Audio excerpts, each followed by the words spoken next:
And in the long and shorting, is that what you mean by inefficiencies? Or when you're saying inefficiencies, is there another component of the Canadian market that No, stands out?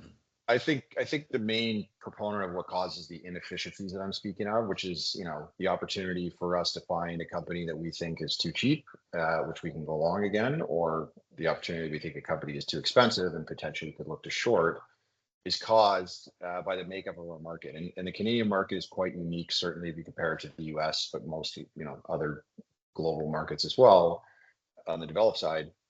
We have a unique structure in terms of where the assets are.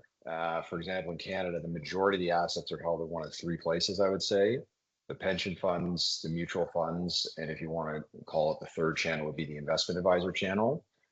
Certainly those three channels exist in the US or other developed global markets. The big difference in Canada is you would have a huge amount in these other markets of managers like us, whether you want to call them hedge funds, investment councils, but really, managers that are able to really focus in the short term, go long and short, et cetera. And in Canada, that's just not the case. There's only a handful of managers that you could even name that have $1 billion plus like we do.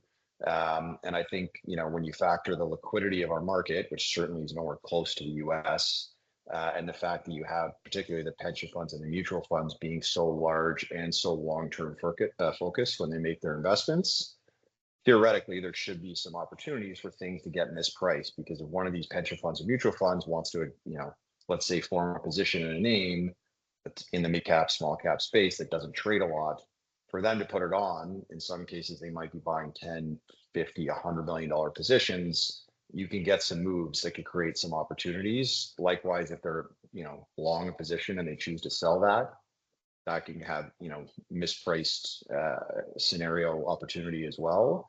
And on top of that, I think because those managers are so big, and for reference, I used to work at the CPP investment board prior to coming to NewGen. I think when I left, there was about $150 billion of AUM. I think we're about 650 now, just to give you, they're obviously the kind of behemoth in Canada. Mm-hmm. But, for them to look at a smaller mid-cap name doesn't even make sense because they're just too big. So again, going back to that inefficiency part of the market, the less people that you have looking at names, theoretically anyways, I would argue, the more opportunity for something to be sitting there that's not priced properly.